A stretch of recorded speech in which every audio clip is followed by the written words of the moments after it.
Now, this is something very interesting to understand, that our sense of tiredness of brain or our overworking of brain is not that brain is focusing on one thing too much.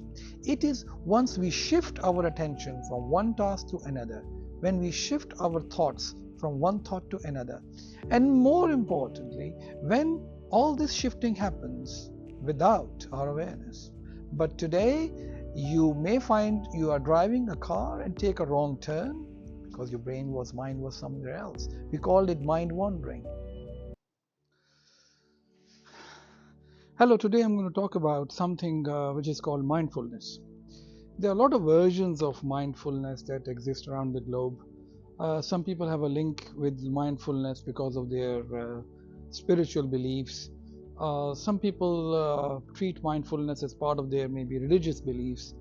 A lot of people actually look at it scientifically, and there are a lot of people who look at it culturally as well. So it has a multi-dimensional pathways that actually reach to mindfulness. I would like to state straight away that first we'll talk about science, about how science explains it, or we need it today.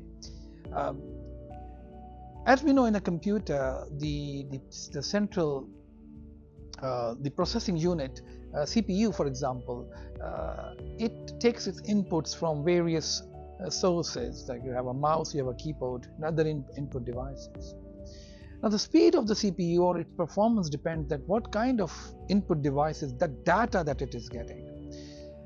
In a reverse way, we can say that our input devices or CPU or the input devices they are fixed. We have eyes, ears, we have our five senses, so to say. Now the brain has been designed for certain amount of data input by all these input devices. There is only so much that I can see beyond a certain distance, beyond a wall. There is only so much that I can hear as far as the audios are concerned.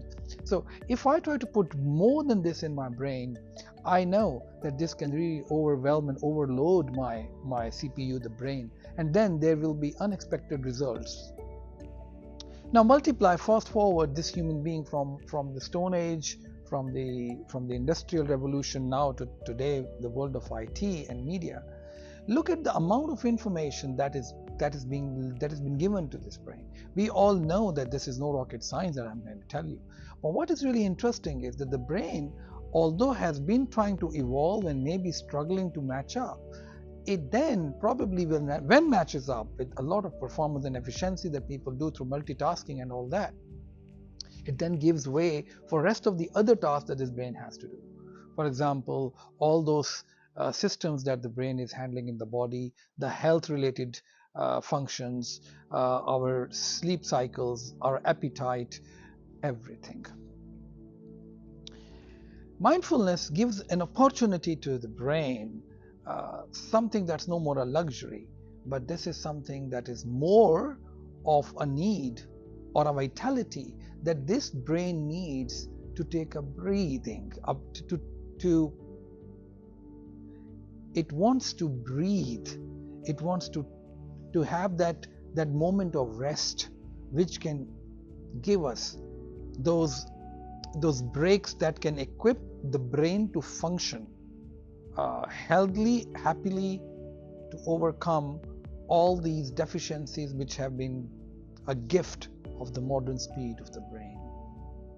Let me also share here that there are different schools of thought when it comes to mindfulness, whether you want to do it through your senses of hearing, whether you want to focus on your body, focus on your breathing, or you want to look at things, watch them, and practice mindfulness. No matter what you do, but one thing is for sure, that you're giving a moment to your brain to relax. And for brain, the relaxation is in focus. Now, this is something very interesting to understand, that our sense of tiredness of brain or our overworking of brain is not that brain is focusing on one thing too much. It is once we shift our attention from one task to another, when we shift our thoughts from one thought to another. And more importantly, when all this shifting happens without our awareness. So there's a lot of intentional switching of thoughts and tasks. But today, you may find you are driving a car and take a wrong turn because your mind was somewhere else. We called it mind wandering.